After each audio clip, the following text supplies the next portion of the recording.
Baik, Assalamualaikum warahmatullahi wabarakatuh. Saya atas nama Lalu Zaki Davi Fatan Raga dengan NIM 202301404134, dan kali ini saya akan mengerjakan UCP yang dimana UCP Al-Islam dan Muhammadiyahan ini berfokus kepada kita menjawab pertanyaan-pertanyaan yang ada di My Class ini.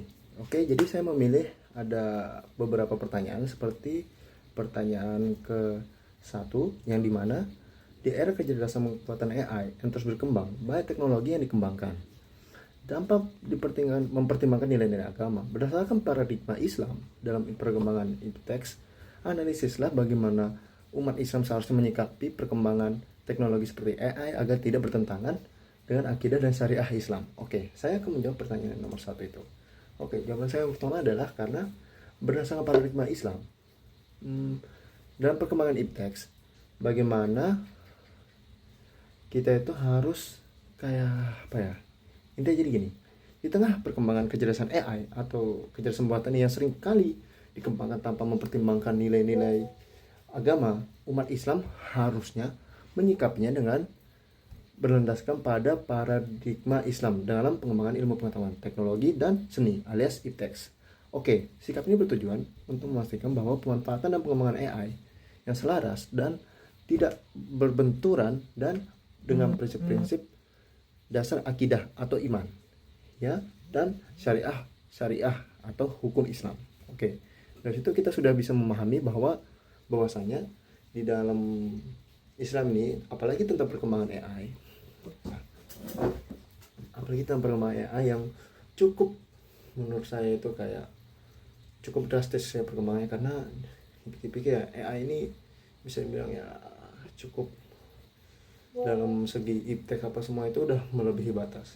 Cuman kalau kita gunakan dia dengan baik, seperti halnya untuk mencari ilmu, kayak kita tidak tahu apa tentang ini itu, kita bisa dibantu oleh AI. Selama kita menggunakannya untuk baik-baik, itu seharusnya tidak akan berbenturan pada prinsip-prinsip akidah dan hukum Islam.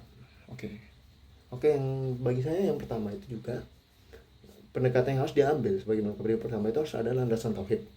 Mengapa? Karena pengembangan AI harus didasari pada keyakinan bahwa segala ilmu pengetahuan itu bersumber dari Allah Subhanahu wa taala. Oke. Yang kedua, memegang teguh syariah. Setiap inovasi AI melalui proses penyaringan untuk memastikan tidak melanggar hukum-hukum syariah. Itu yang kedua.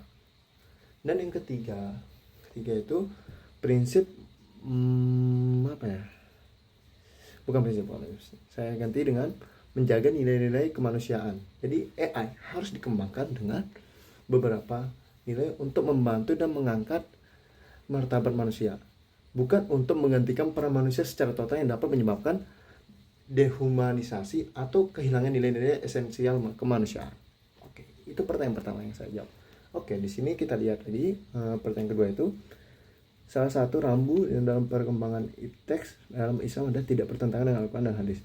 Berikan contoh yang nyata dari kehidupan modern saat ini. Oke, contoh yang sesuai. Kalau menurut saya ini kan di sini dibilang, oh ya, di sini ada dua, disuruh contoh sesuai atau tidak sesuai. Jadi yang saya pilih pertama ini contoh sesuai. Pertama itu ada namanya aplikasi Al-Quran dan platform pengembangan pembelajaran digital Islam.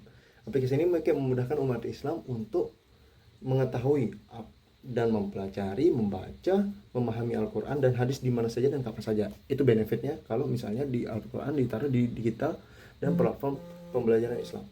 Itu yang benefitnya, yang sesuai. Karena sesuai itu ya sesuai tadi tuh. Kalau misalnya yang nggak sesuai, contohnya kayak penyebaran hoax dan fitnah yang bisa melalui banyak hal sekarang, apalagi di media sosial. Kayak contoh penggunaan platform media sosial ini untuk menyebarkan hoax dan berita fitnah, ujaran kebencian, dan mengadu domba antar sesama. Itu dampak negatif dari ilmu teknologi ini. Jadi kayak semua orang sekarang bisa di mana saja dan kapan saja bisa mendapatkan berita. Dan kita belum tentu kadang pengen mencari tahu apakah itu benar atau tidak. Biasanya orang-orang yang awam akan langsung langsung menyatakan kalau wah ini hoax. Itu kalau orang yang benar-benar mencari tahu sumber dari segala sumbernya, apa ini apa semuanya segala macam dicari sumbernya. Dan sedangkan orang-orang yang buta arah Bisa langsung bilang, oh ini benar, padahal dia belum tahu apakah itu benar atau tidak. Oke, itu dari pertanyaan kedua. Dan pertanyaan ketiga, berdasarkan kajian potensial yang akan, apa solusi Islam yang bisa ditawarkan agar teknologi bisa dimanfaatkan untuk pengembangan diri dan peradaban? Oke, ini artinya soal nomor 3 ini artinya kita lebih fokus ke perilaku. Oke, pertama itu kita itu harus lebih fokus sendiri ke potensi akal, karena akal itu karunia untuk berpikir, menganalisis, dan menciptakan inovasi yang bermanfaat. Itu kita harus penilaian perilaku yang harus kita kembangkan, yaitu akal. Jika teknologi hanya digunakan untuk hiburan yang melalaikan, maka potensial dari akal ini tidak akan terasa dan tidak produktif, dan tidak ada kemajuan diri maupun peradaban. Itu. Yang kedua, potensi kalbu. Kalbu itu adalah pusat keimanan dan pengandaian akhlak. Jadi, seperti yang dibilang di soal ini, penggunaan teknologi secara berlebihan untuk hiburan dapat membuat kalbu menjadi keras, lalai dari mengingat Allah, alias zikir, dan rentan terhadap hal negatif yang dapat merusak akhlak. Contoh ya seperti nonton TikTok, main game gitu, seperti biasanya. Ya, jadi dari Islam itu seharusnya memiliki solusi seperti ini, menanamkan visi hidup yang benar. Seperti pendidikan Islam itu harus menekankan bahwa tujuan hidup adalah untuk beribadah kepada Allah.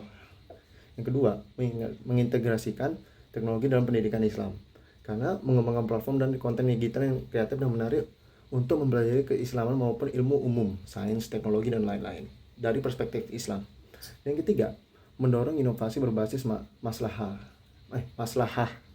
mengajar dan memfasilitasi generasi muda untuk menciptakan inovasi teknologi yang menjawab permasalahan umat dan membawa kebaikan secara umum.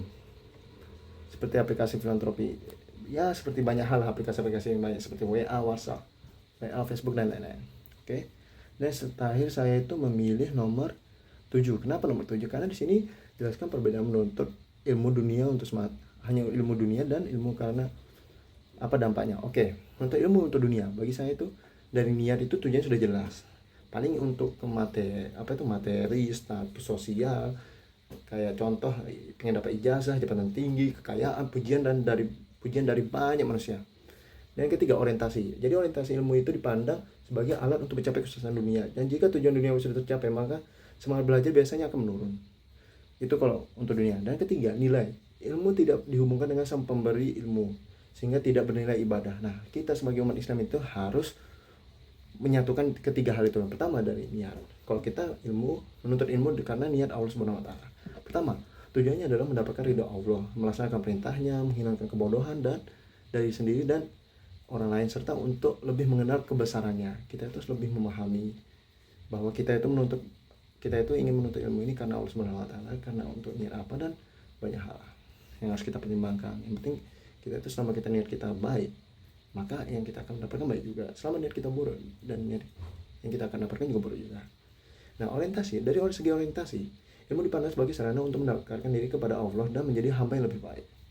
Gelar, jabatan, dan kekayaan mungkin didapat hanyalah bonus, bukan tujuan utama. Itu tempat perbedaan yang paling mendasar bagi orientasi. Dan terakhir, nilai. Karena seluruh proses menuntut ilmu dari awal hingga akhir dicatat sebagai ibadah yang berpahala. Itulah. Dan di sini juga beberapa hal yang banyak sekali. Dan nampak dari misalnya dari individu yang mereka pribadi yang tawadu alias rendah hati dan memiliki akhlak mulia. Ilmunya akan membawa berkah, memberikan ketenangan jiwa, dan menjadikannya pribadi yang bermanfaat bagi semua orang. Itu untuk individu. Dan bagi masyarakat, akan terbentuk masyarakat yang beradab, beradil, dan sejahtera. Para ilmuwan, pemimpin, profesionalnya akan menggunakan ilmu mereka dengan penuh tanggung jawab dan kemaslahatan bersama, dan membangun peradaban yang diridhoi oleh Allah Subhanahu wa taala. Sekian dari saya. Terima kasih. Assalamualaikum warahmatullahi wabarakatuh.